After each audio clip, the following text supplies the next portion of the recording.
Alhamdulillah alladzi bi ni'matihi tatimmus shalihat. Allahumma sholli wa sallim wa barik wa an'im ala nabiyyina Muhammadin sallallahu alaihi wasallam.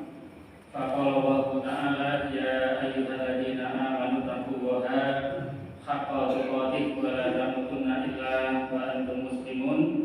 Allahumma la sahla illa ma ja'altahu sahla wa anta taj'alul hazna idza syi'ta sahla. Jamaah salat Isya rahimakumullah. Kita lanjutkan pembahasan fikih Ramadan.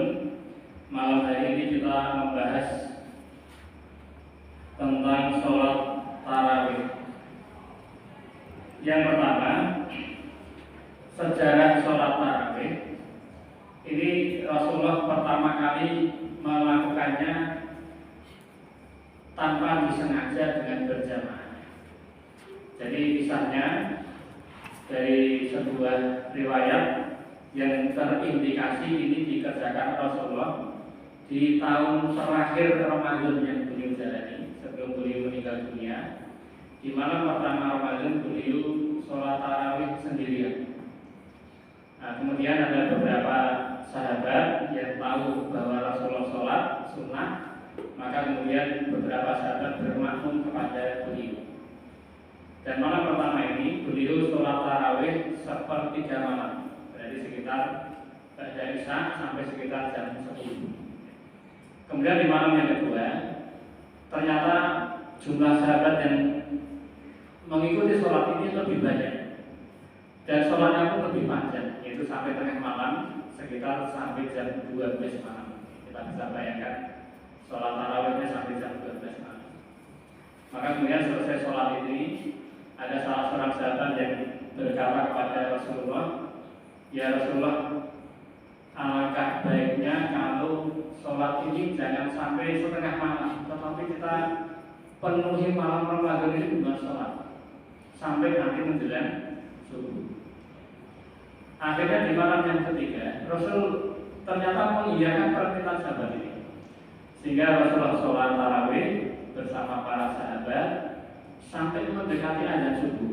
Sampai para sahabat mengatakan hatta khosina al-lalu dari kalfa, sampai kami khawatir sampai rumah, jangan-jangan kami tidak ada waktu untuk sahur karena sudah dekatnya dengan azan subuh. Kita bisa bayangkan bagaimana kekuatan Rasulullah dan para sahabat sholat dari ba'da Isya sampai menjelang subuh. Yang jadi makmum saja sudah luar biasa, apalagi Rasulnya, karena Rasulullah suatu malam itu beliau membaca Al-Quran dengan jari. Ini tidak hanya kekuatan fisik, tetapi kekuatan iman yang luar biasa. Akhirnya di malam yang keempat, sahabat yang menunggu sholat tarawih itu sudah memenuhi Masjid Nabawi.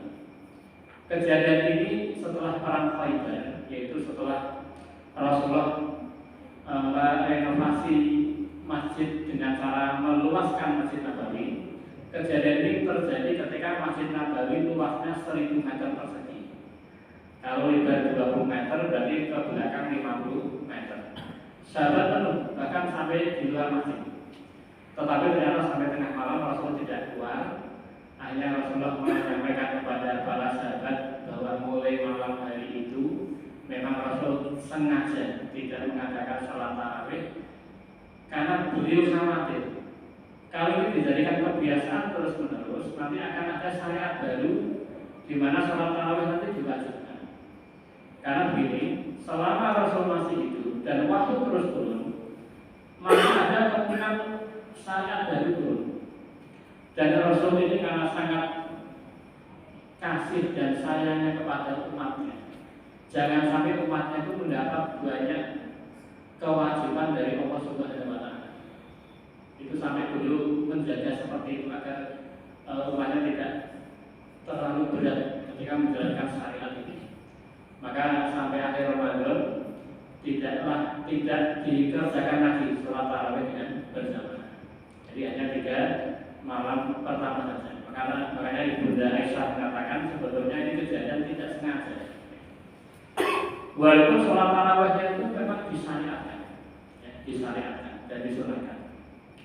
Maka kemudian pada masa Khalifah Abu Bakar As-Siddiq ternyata beliau selama memerintah 2 tahun juga tidak menyelenggarakan sholat tarawih dengan berjamaah.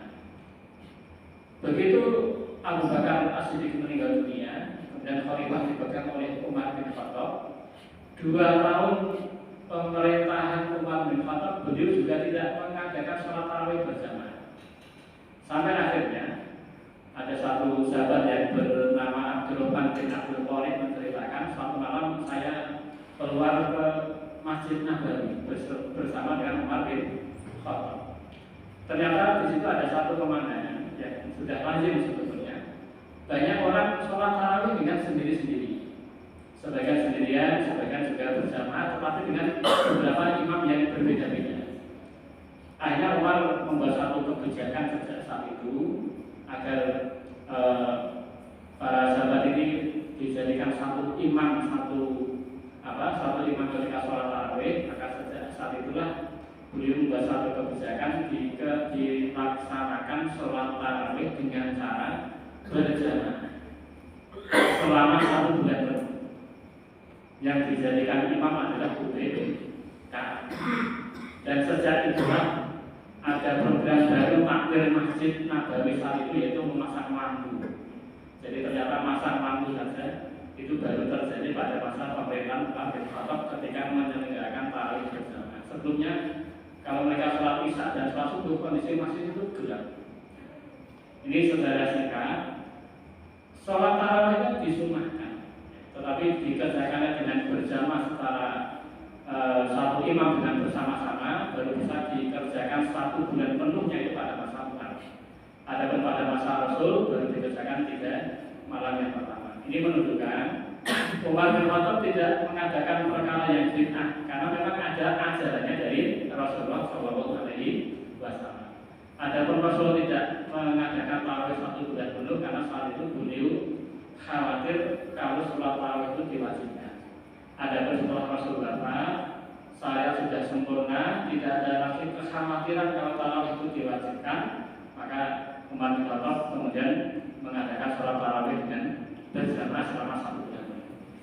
Dan Rasul juga memberikan perintah kepada kita, alaikum bisunnati wa sunnatil khulafa'ir rasyidin al-mahdiyyin. Ikutilah sunnahku dan juga sunnah khulafa'ir rasyidin sepeninggalku. Berarti seluruh kebijakan khulafa'ir rasyidin, misalnya kebijakan Umar yang mengadakan sholat tarawih berjamaah selama 1 bulan penuh, itu juga termasuk sunnah yang diperintahkan untuk dikerjakan oleh kaum muslimin. Ini berkaitan dengan sejarah sholat tarawih. Kemudian kenapa dinamakan tarawih? Karena ini berasal dari kata arrofah, istirahat. Karena sholat tarawih itu Rasul biasa mengerjakan setiap 4 rakaat. Misalnya dikerjakan 2 rakaat salam, setiap 4 rakaat beliau duduk istirahat sebentar. Kemudian nanti sholat kembali 4 rakaat istirahat lagi. Dan masalah jumlah rakaatnya dari dulu sudah terjadi perbedaan pendapat. Jumhur ulama tidak membatasi batasan jumlah rakaat tarawih. Jadi silakan kalau mengajarkan 11 rakaat sudah sah, 23 rakaat sudah sah.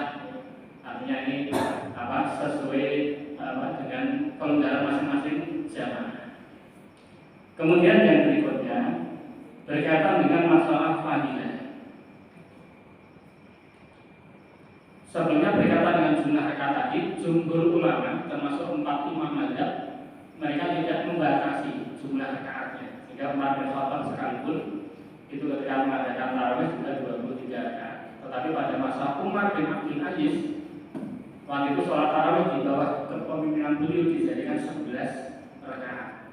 Jadi ini jumlah rakaat ini tidak mengikat. Yang terpenting adalah malam Ramadan dihidupkan dengan apa? Dengan sholat tarawih. Adapun Syekh Al-Albani mengatakan beliau berfatwa bahwa sholat tarawih dikerjakan dengan 11 rakaat. Di salah sekilas perbedaan pendapat yang mutabar yang intinya harus saling menghargai. Kemudian yang berikutnya, fadilah sholat tarawih. Ada 2 hadis yang menunjukkan fadilah sholat tarawih. Yang pertama, Rasulullah bersabda, "Man qoma Ramadhana imanan wa ihtisaban, ghufira lahu ma taqaddama min dhanbi." Barang siapa yang melakukan qiyam di malam Ramadan dengan penuh iman dan ihtisab, beriman akan ganjaran Allah dan mengharap ganjaran dari Allah, maka diampuni dosa-dosanya yang telah lalu. Imam Nawawi menjelaskan makna qiyam Ramadan di sini adalah sholat tarawih. Berarti sholat tarawih yang kita kerjakan setiap malam nanti di bulan Ramadan, insya Allah berfadilah dosa-dosa kita yang dulu akan diampuni oleh Allah Subhanahu wa Ta'ala. Sebagian lama salah hadis ini dengan lebih luas. Qiyam Ramadan adalah seluruh ketaatan yang dikerjakan untuk menghidupkan malam bulan Ramadan. Dan tarawih itu tidak harus dikerjakan dengan berjamaah. Jadi misalnya ada yang tarawih di rumah sendirian pun juga dibolehkan. Imam Nawawi dalam Al-Mas'ud mengatakan sholat tarawih boleh sendirian, boleh berjamaah, tetapi yang afdal dikerjakan dengan berjamaah. Kemudian hadis yang kedua, Rasulullah bersabda, "Innahu man qoma ma'al imam hatta yansharifa kutiba lahu qiyamu lailah." Sesungguhnya barang siapa yang sholat tarawih bersama imam sampai selesai, maka ditulislah baginya pahala seperti pahala orang yang sholat satu malam penuh.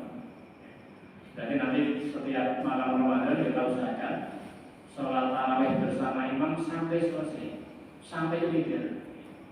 Maka padahanya ditulis bagi kita pahala seperti orang sholat satu malam penuh. Dan alhamdulillah sholat tarawih di lingkungan kita tidak memakan waktu yang panjang. Karena asbabul wurud hadis itu ketika tadi di hari yang kedua Rasulullah sholat tarawih sampai tengah malam, kemudian sahabat minta andikan sholat tarawih itu diperpanjang sampai mendekati azan subuh.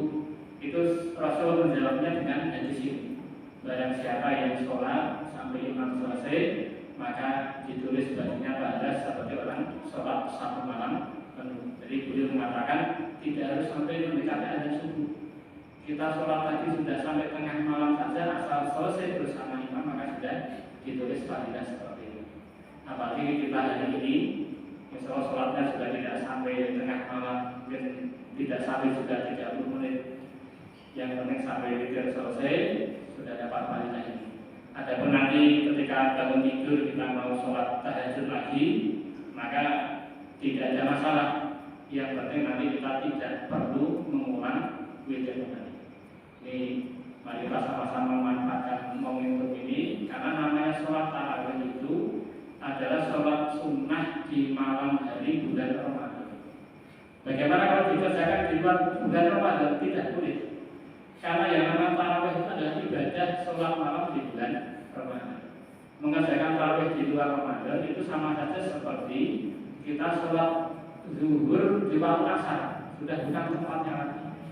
Termasuk misalnya zakat fitrah, bolehkah dikerjakan di bulan Syawal? Zamannya sudah tidak boleh, karena setiap ibadah itu masing-masing sudah ada waktunya sendiri-sendiri yang telah ditentukan oleh Allah Subhanahu wa Ta'ala dan juga ditentukan oleh Rasulullah Shallallahu Alaihi Wasallam. Saya kira demikian sedikit pembahasan berkaitan dengan masalah sholat tarawih. Mudah-mudahan nanti kita dimudahkan oleh Allah Subhanahu wa Ta'ala untuk menjalankannya. Alhamdulillahirabbil alamin. Assalamualaikum warahmatullahi wabarakatuh.